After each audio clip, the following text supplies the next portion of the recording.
Some connections don't arrive with sparks and speeches. They begin with one tiny wrong move, something you were never meant to do, and it quietly rewrites your entire life. That's the part nobody likes to say out loud. The biggest bond you'll ever experience rarely comes with warnings, signs, or cinematic build-up. It sneaks in, soft, unexpected, like tapping the wrong floor on a lift and stepping out into a version of your future you didn't even know existed. And before you can make sense of it, you've wandered straight into the only space in his life that's unguarded, his blind spot. A man like him doesn't miss details. Not in deals, not in decisions, and definitely not in anything that could touch his heart. But somehow, you did. You got past the part of him that's always prepared. There's a quiet psychological truth specialists talk about, like it's confidential information. People attach hardest to the person who notices what the world keeps overlooking. And whether you planned it or not, you became that person. This wasn't just a conversation. This wasn't just a moment. You triggered something. You woke up a version of him he didn't even realize was still inside him.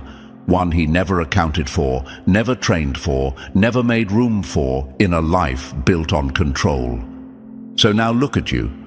Standing in the middle of a storyline that feels like destiny wrote the first draft and chaos took the final edit. You never asked for this.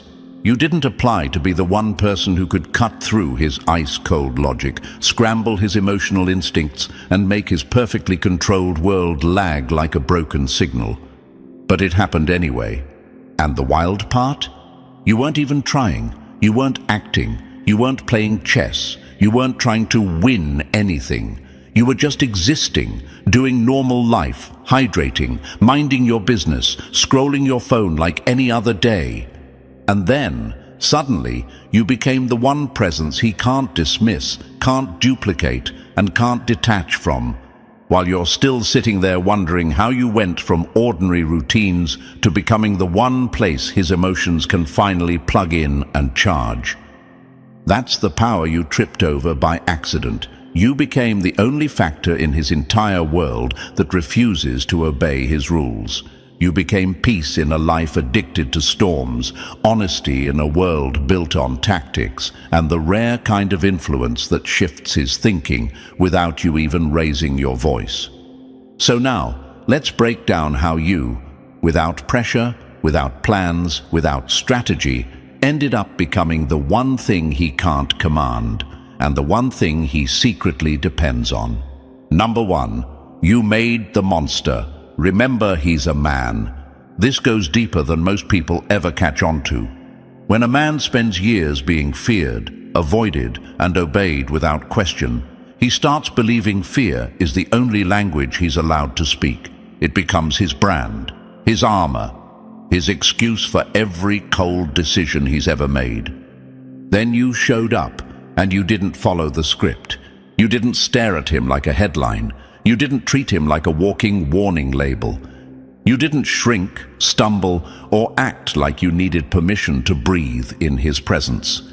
You spoke to him with clean honesty, simple warmth, and an ease that didn't make sense in his world.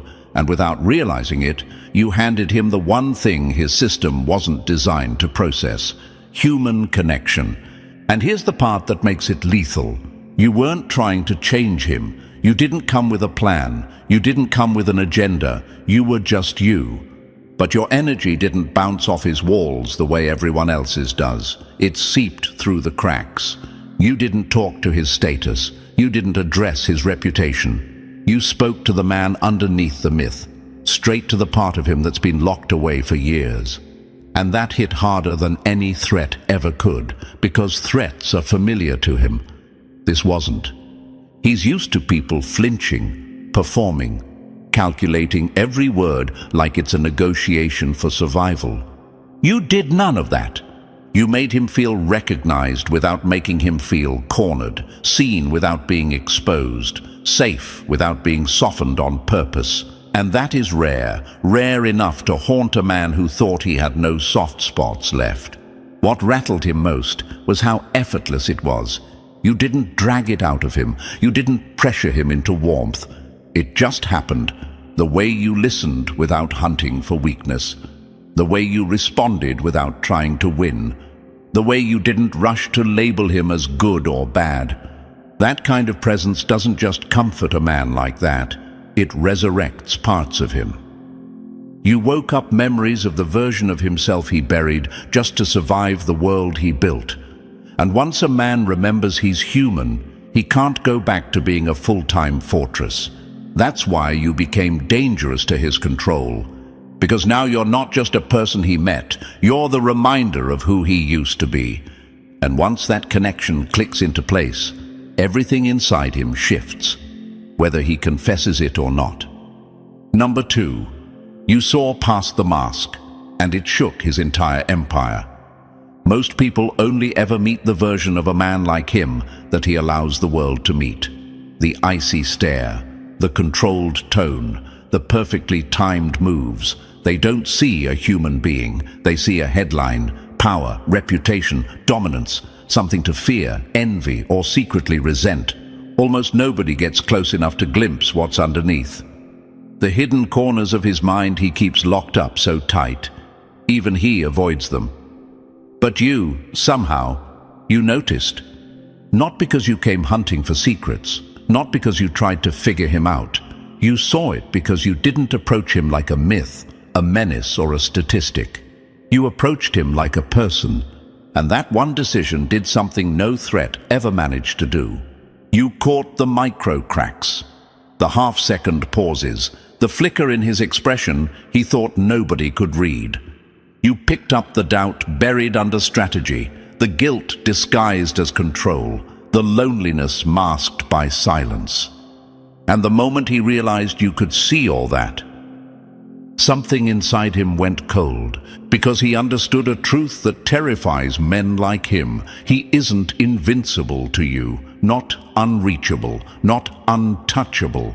That single realization flips the whole dynamic. People who build their lives on fear and control don't trust smiles. They don't trust kindness. They don't trust coincidences. Every interaction to them is a deal on the table. Everyone wants something. Everyone has an angle. But you didn't. And that's exactly what made your presence dangerous. Because when a man like him realizes someone can look beyond the armor, past the threats, past the image, past the legend, and still see the person underneath, it's like being forced to stare into a mirror he's spent years avoiding. It rattles his identity. You became living evidence that he could be understood without being condemned, and that possibility is unsettling because it's a kind of closeness he has almost never permitted himself to experience. But here's what makes it even deeper. You didn't make him smaller by seeing him clearly. You made him sharper. You didn't strip his power. You refined it. You brought out focus. You pulled his purpose into alignment. You humanized him in a way that didn't soften him into weakness. It carved him into clarity. And now, he can't perform around you. He can't hide behind the usual tricks. He can't edit himself into a safer version. He can't control your perception because you're not hypnotized by the surface. That kind of clean, unfiltered sight forces him to confront himself. It pushes him to adjust, to evolve, to move with more awareness, more intention, more precision, dangerous in the best way. You didn't just notice him, you became the pivot point, the center of gravity, the one person whose gaze reaches the part of him that even he struggles to admit is real. And that's why you're not optional in his world anymore. You're essential. Number 3, you wake the ghost he buried to survive. He didn't just build a life, he engineered a stronghold. Layer by layer, decision by decision, he dismantled the softer version of himself that once believed in fairness, gentleness, and ordinary happiness. That earlier self was labeled inefficient, dangerous, too fragile for the world he chose to dominate. So he locked it away beneath discipline, calculation, and choices that left no room for mercy. Over time, the transformation worked. He became formidable, respected, feared, a name people lowered their voices around. But power came with a cost. Pieces of the man he used to be were quietly erased along the way. Then you entered the picture, not as a challenge, not as a savior, not with expectations or demands. You arrived with presence alone, and somehow that presence reached places nothing else ever could. Without trying, you stirred parts of him he assumed were permanently dormant. Your authenticity, the way you engaged without pretense, without armor, reactivated emotions and instincts he had pressed into silence for years. Old memories surfaced, old reactions followed, not because you asked for them, but because they couldn't stay hidden around you. That's what makes your influence so unsettling. Everyone else interacts with the version of him the world recognizes, the strategist, the force, the threat. Even those closest to him either admire the armor or fear what's behind it. None of them reach beyond it. You do. And the moment he realizes that, something shifts inside him. It's unsettling and magnetic all at once. Because in your presence, he feels the echo of someone he was convinced no longer existed. The younger version of himself. The one who felt things deeply, who acted with compassion before cynicism took over, who once imagined a life not ruled by suspicion and control. That version resurfaces when you're near, not loudly, not dramatically, but unmistakably. You never ask him to return to that man. You never demand change. Yet by simply being who you are, you give him silent permission to admit that part of him was never fully erased. That realization changes the entire dynamic between you. You stop being just another presence in his world. You become a reminder, a reflection of unrealized potential, a living contrast to the person he forced himself to become. And that creates a kind of vulnerability he isn't trained to handle. His strength has always been measured in dominance, distance, and emotional restraint. You move around all of that effortlessly. You reach the one place in him that cannot be threatened, bought, or controlled. By awakening the part of him he thought was gone for good, you offer him something rare, a chance to reconcile with himself. And in doing so, you become both the fracture in his armor and the force that stabilizes him at his core.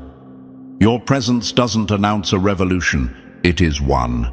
Quietly reshaping a man who believed every soft edge had already been burned away.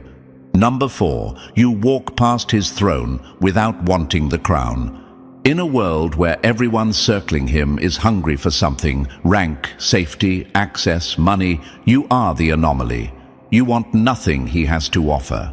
You don't rely on him to stand on your own. You don't look to him for approval, permission, or validation. And you never twist proximity into leverage for your own gain. That absence of desire is what rattles him the most. It makes your presence disruptive in the quietest, most unsettling way. Power is a language he mastered long ago. Everyone who enters his orbit speaks it imperfectly. Some plead, some negotiate, some flatter, others plot. But you don't speak that dialect at all. You move with detachment from hierarchy, resistance to pressure, and a grounded authenticity that refuses to bend. At first, he doesn't recognize it. Influence like yours doesn't announce itself, but once it registers, it hits him hard, equal parts unsettling and magnetic. You're not participating in the game he built his empire on. And because of that, you exist beyond its reach, untouchable in ways his wealth, status, or authority could never teach him.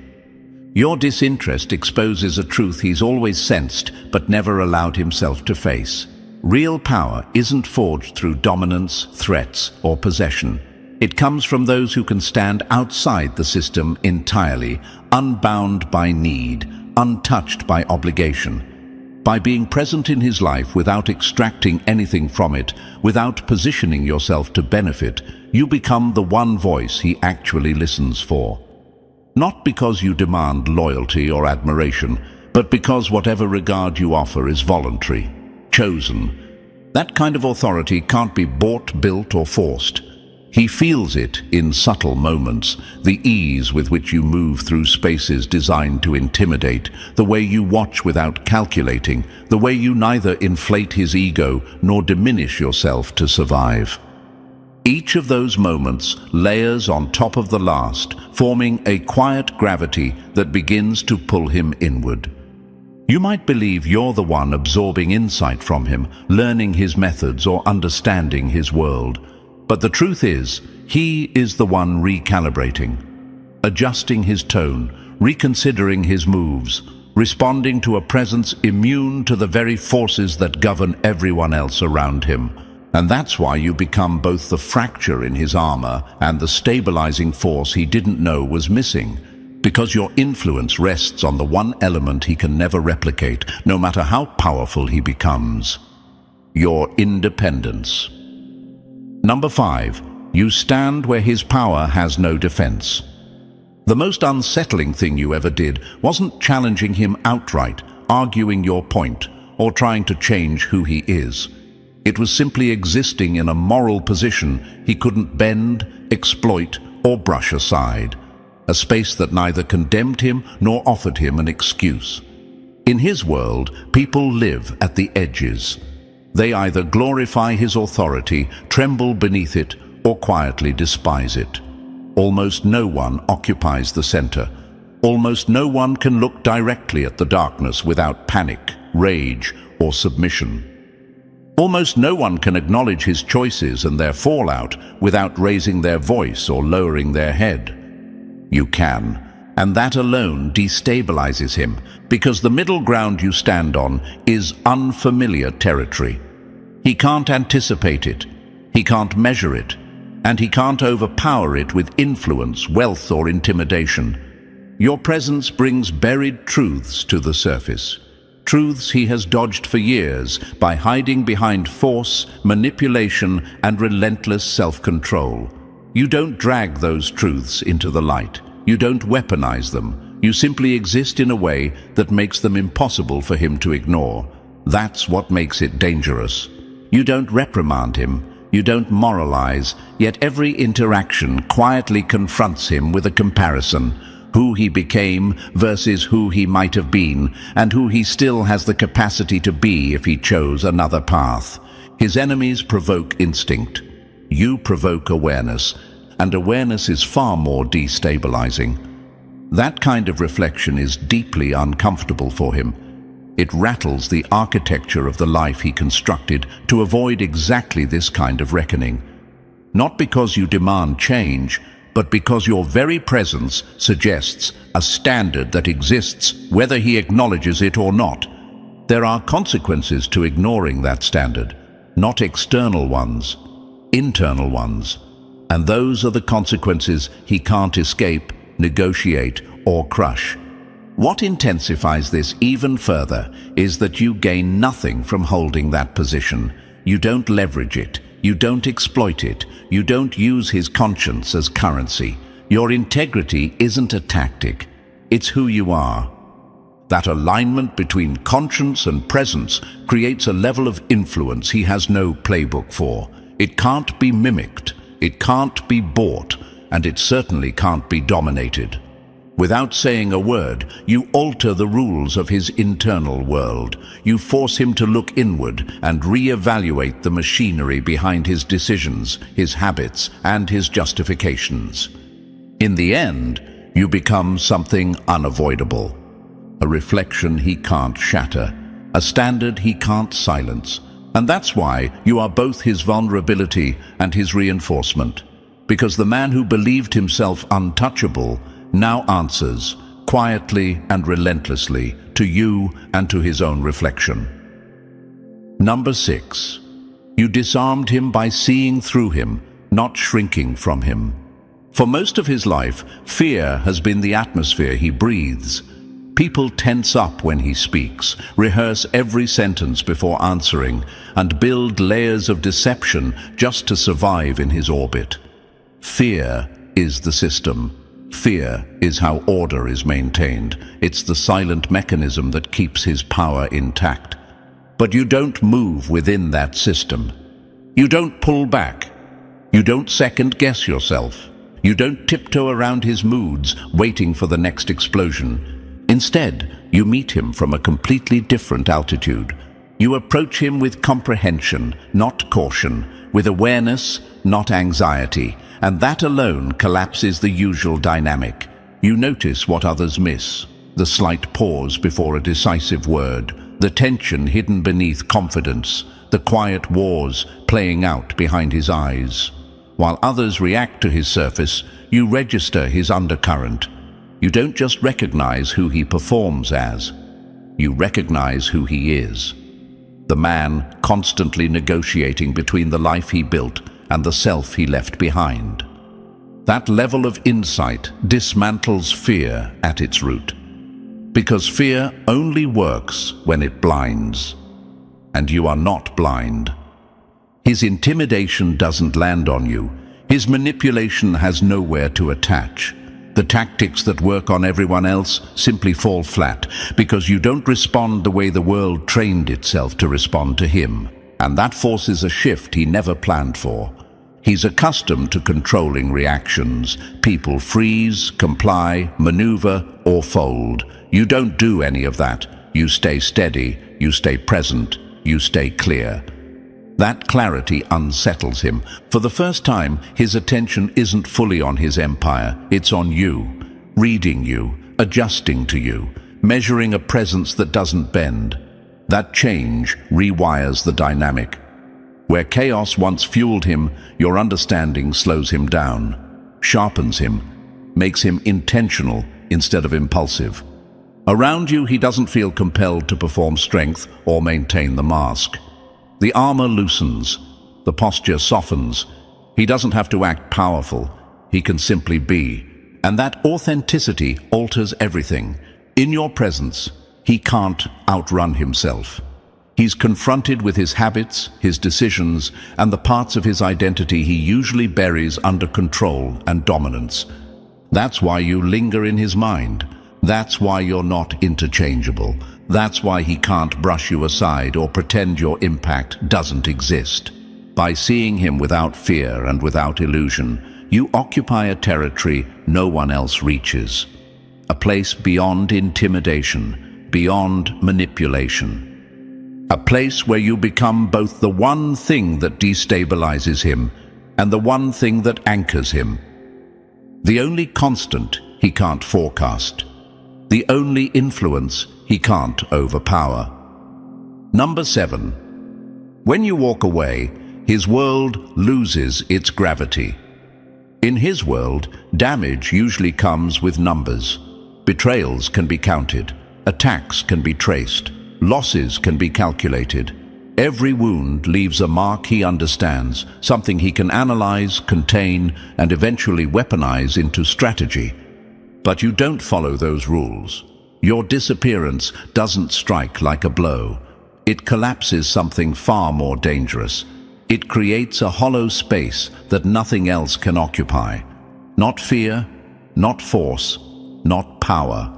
When you pull back, the quiet you leave behind isn't peaceful, it roars. It reminds him of everything he assumed would always be there, everything he never learned how to secure, and everything no amount of influence can recreate. Your presence steadies him in ways he never consciously noticed. It anchors him. It regulates parts of his mind he keeps tightly controlled. And when it's gone, he doesn't just miss a person. He loses access to a version of himself that only exists in your proximity. That kind of loss is unfamiliar and deeply unsettling. He's surrounded by people who orbit him for advantage. They respond to his authority, mirror his mood, and align themselves where it benefits them most. He's mastered that ecosystem. He knows how to bend it. With you, that entire system fails. You aren't motivated by fear. You aren't held in place by obligation. You aren't persuaded by reward. You move on something far rarer, self-direction and truth. So when you step away, the impact isn't gradual, it's seismic. Your absence shakes loose emotions he's trained himself not to feel, reliance he never consented to, attachment he never budgeted for, and the uncomfortable truth that not everything valuable can be negotiated or replaced. What makes this so destabilizing is how quietly it happens. There's no confrontation, no explosion, just a loss of control in an arena he believed he owned. He can dismantle enemies, reconstruct entire systems, and outthink anyone in the room. But he cannot reproduce what existed between you. That realization leaves him exposed in a way violence never could. It sharpens his awareness. It reminds him he's still alive in places he thought were sealed off. Each time you withdraw, the lesson returns with brutal clarity. The most powerful force in his life isn't an army, a plan, or a title. It's you. And knowing that forces him to face a truth he can't outmaneuver, intimidate, or override. You are the stabilizing force that strengthens him when present, and the absence that dismantles him when gone. A tension that unsettles him, humbles him, and draws him back every time. Number 8. You turned loyalty from a leash into a vow. In his world, loyalty isn't something people offer. It's something they negotiate. It's a deal, a signature, a chain dressed up as devotion. People stay because they're trapped, because they're terrified of the fallout, or because they're angling for a reward. Real loyalty, the kind that isn't purchased, pressured, or produced like a product, has probably felt like a myth to him for a long time. And then you showed up. You didn't pledge yourself to him. You didn't play cute games for his approval. And you definitely didn't fold under the weight of his name. You just stood there in your own integrity, proving something his world doesn't understand. Respect can be given freely, and commitment can come without a price tag. That alone rewired the way he sees connection, especially with you.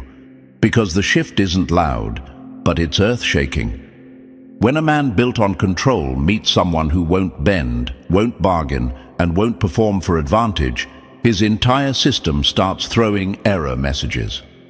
He's used to being the one who sets the rules, the one who decides who stays, who disappears, and what everyone owes for the privilege of being close. You broke that pattern. You made loyalty feel like a decision, not a defense mechanism. You held up a mirror to his methods and showed him a version of loyalty he's never been able to command. And it messes with him, in the best way. Because for the first time in years, he's dealing with someone who remains present, not out of fear, convenience, or ambition, but out of pure choice. That kind of loyalty becomes silent authority. He can't threaten it into existence. He can't buy it. He can't twist it with pressure, and he can't pretend it doesn't matter, because it does. It forces him to face a truth he's avoided. The strongest influence isn't domination. It's alignment. It's respect. It's authenticity that doesn't flinch. And since control is the thing he protects like oxygen, encountering loyalty he can't manufacture makes him unusually alert, almost careful with you. Because you've become the one variable he can't command. You didn't announce a revolution, you embodied one. You made commitment feel like a gift instead of a weapon, and without saying a word, you changed the rules of his entire world. And that's exactly why you're no longer just someone in his life. You're someone he can't afford to take lightly. Number 9. You became the only place. His masks fall silent. He lives in a world engineered around deception. Secrets are currency. Appearances are curated. Every interaction is calculated because survival near him depends on performance, not honesty. In his orbit, lies are fluent. Masks are mandatory. Trust is almost extinct. And then there's you. Something rare and disruptive happens in your presence. He finds himself standing in a space where he doesn't have to rehearse, spin, or censor. A place where words don't need armor before they leave his mouth. You never cornered him. You never interrogated. You never passed judgment. You simply existed in a way that made truth feel safe. And that kind of safety is more destabilizing than any confrontation. It unsettles him because he's conditioned to manage every exchange, to filter every sentence, to ensure nothing leaks that could be used against him. Control has always been his shield. Around you, that system malfunctions. Not because you demand honesty, but because you see him clearly without reacting, flinching or recoiling. And that clarity quietly pulls truth out of him. He finds himself admitting things he never planned to say. Doubts he buries, regrets he locks away, fears he never names out loud, moments of weakness that no one else is ever allowed to witness. And when he does, something unexpected happens. Relief, a release he didn't know he was starving for.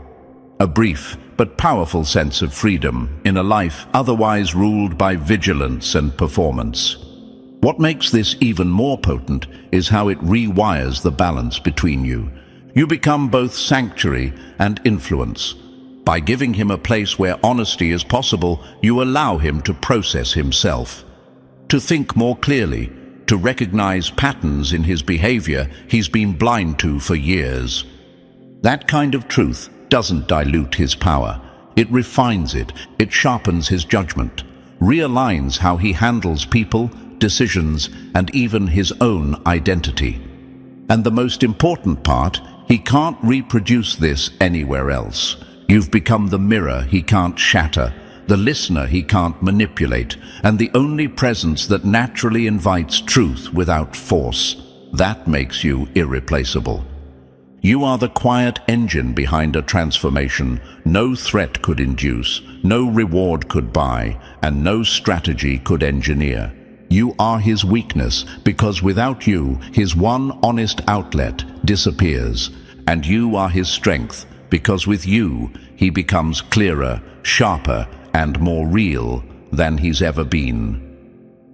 Number 10. You stared into his storm and stayed solid in your own skin. Most people can't survive a man like him. They tense up around the heat in his voice, the sharpness in his presence, the shadows trailing behind his silence, and the secrets sitting heavy in his history. They do one of two things. They disappear, or they try to compete with darkness using darkness of their own. And the moment they do that, they become predictable. They become another piece of the pattern he already knows how to control. But you didn't play that game. You looked at him, really looked at him, without turning him into a monster or a myth. You took in the weight he carries, the choices that still echo in his mind, the moral corners he's backed himself into, and you didn't flinch. You didn't come with a rescue mission. You didn't bring fear disguised as advice. You didn't project your panic onto his world and call it concern. You stayed steady, grounded, clear, unmoved. And for someone who's used to seeing panic, worship, or hunger reflected back at him, that kind of calm is almost unreal. That alone makes you unforgettable. Because when you meet someone's darkness without losing your balance, you create something rare, a quiet, unshakable, equal ground. You acknowledged what's real, but you refused to let it swallow you. You didn't deny the truth, and you didn't drown in it either. That balance is both magnetic and unsettling. He's used to extremes, people who idolize his power, or people who tremble under the shadow he throws. You did neither.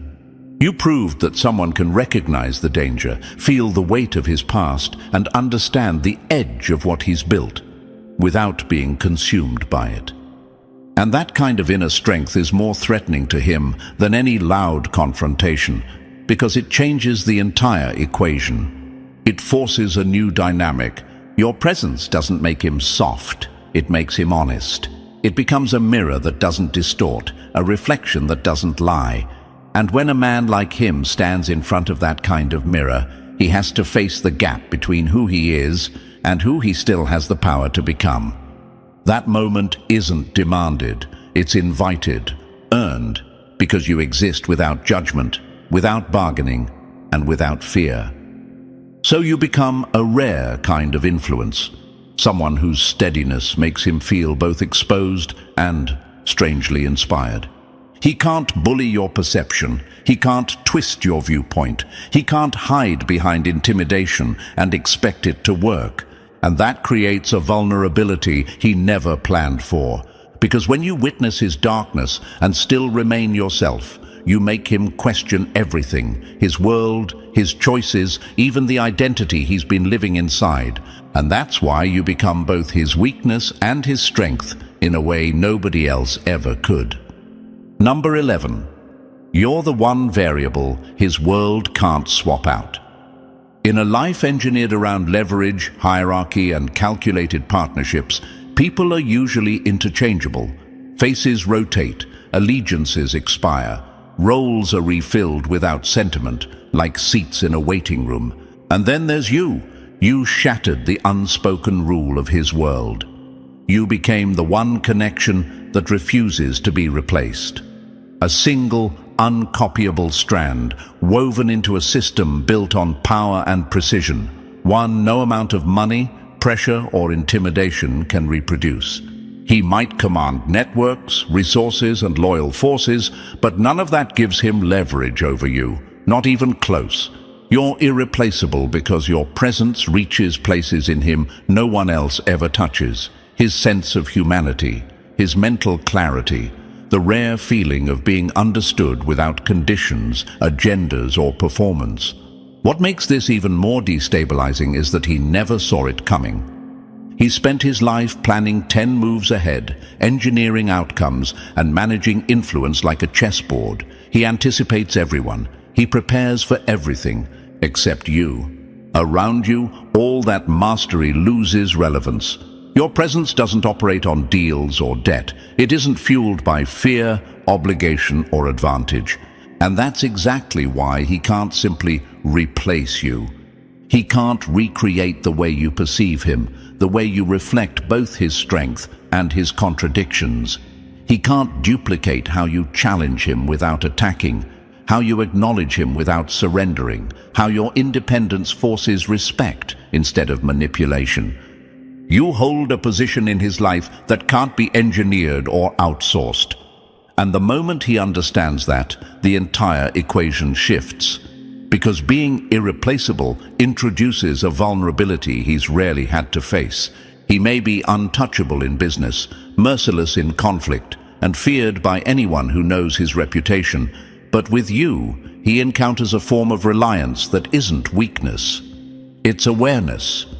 He knows that losing you wouldn't be a loss of control or power.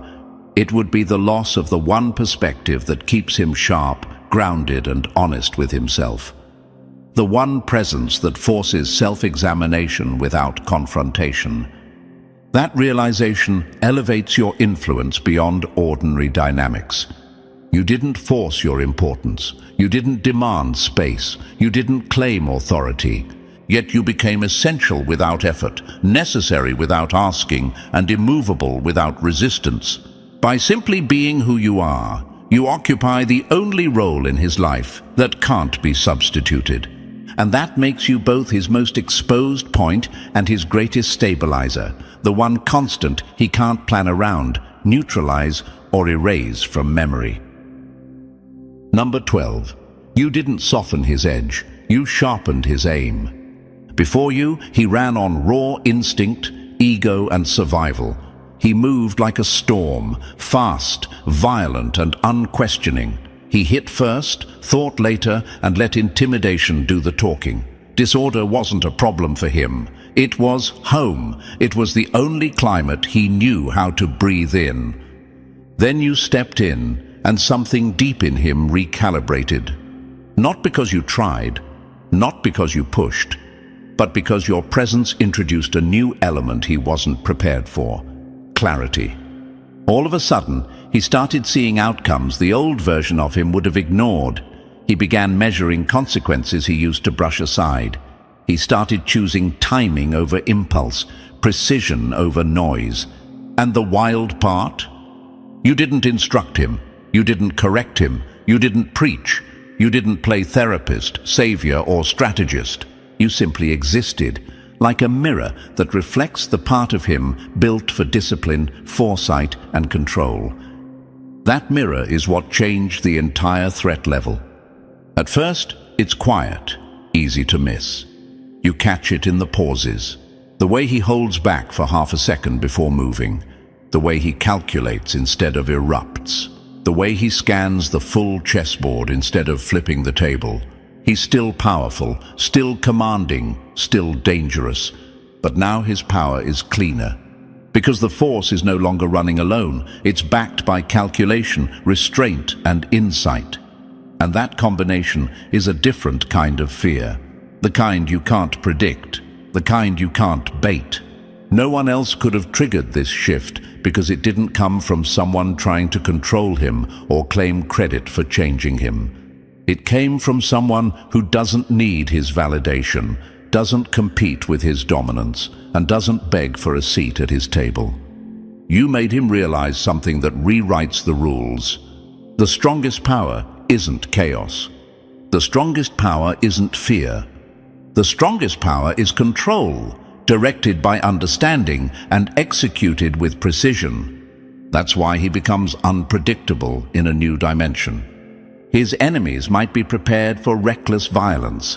They might anticipate emotional decisions, impulsive strikes, loud moves. But they can't prepare for a man who has learned to move quietly, a man who waits, a man who times things, a man who turns patience into a weapon. He's sharper now, more intentional, more lethal, but in a way that doesn't waste energy. Because you didn't just affect his emotions, you elevated his thinking, his priorities, his entire approach to everything he touches. Being around you turned him from someone who survives storms into someone who steers them, like a strategist with perfect timing, like a man who understands impact before he ever makes contact. And that evolution can't be bought. It can't be forced. It can't be taught. It only happens when someone enters his world and inspires reflection without trying to take control. That was you.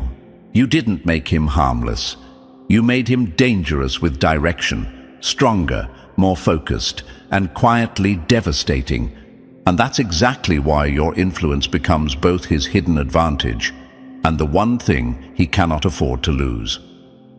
Number 13. He stops armoring his wounds and turns them into weapons.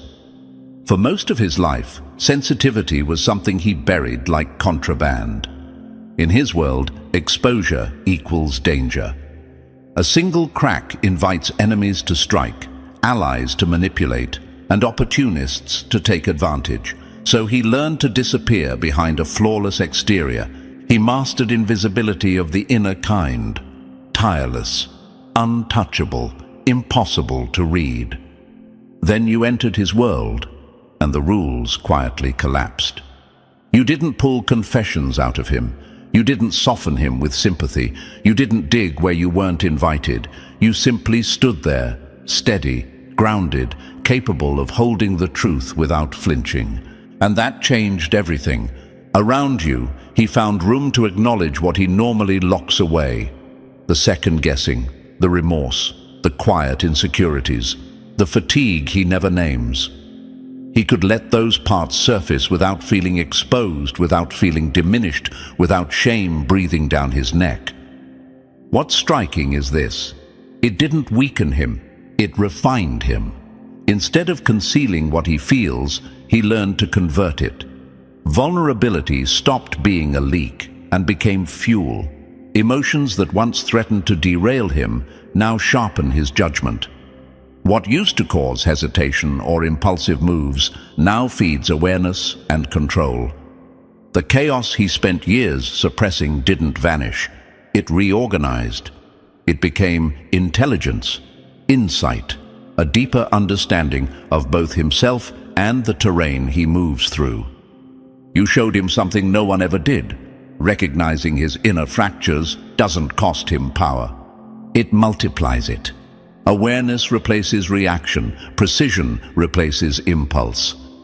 That internal shift ripples outward. He shows up differently in conversation. He hears what others miss.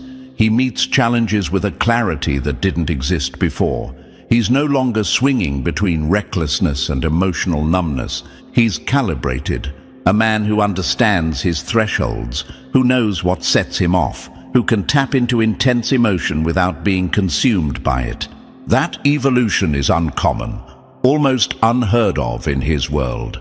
Most people around him keep wearing masks, burying discomfort or turning vulnerability into a weapon. He didn't. He integrated it. And that only happened because of you, because you are anchored in your own integrity, because you don't exploit softness or demand flawlessness, because you can sit with truth without trying to control it. You gave him the safety to face himself without distortion. That's why you are both his grounding force and his edge, the presence that stabilizes him and the pressure that sharpens him. What he once tried to erase has become a source of power he never knew he could access. And now, your presence isn't optional. Your absence isn't survivable. Your imprint is permanent. Before we go any further, pause for a moment and really sit with what you just heard. If even a small part of this resonates, that's not coincidence. It means you've felt this shift, this quiet power, this realization that presence alone can change the balance of an entire dynamic. And that's worth acknowledging. You don't have to have all the answers or the perfect words, just honesty, your experience, your perspective, your truth. Share what this stirred in you, what you recognized, or what you're still trying to understand. Your thoughts matter more than you realize, and someone reading them may need your insight more than you know. Number 14. You're the one card he can't afford to lose. In a life where he dominates nearly everything, alliances, territory, wealth, even fear, you exist outside his reach. You occupy a space no strategy can invade and no authority can claim. Everyone else in his orbit is expendable. Pieces on a board he can move, replace, sacrifice, or discard the moment circumstances demand it. But you don't fit that system. You are the single constant that refuses to be quantified. The one presence whose disappearance would leave a silence nothing could substitute. And the moment he recognizes that truth, it rattles him to the core, because it violates the laws he's lived by. For the first time, power stops being about intimidation or control.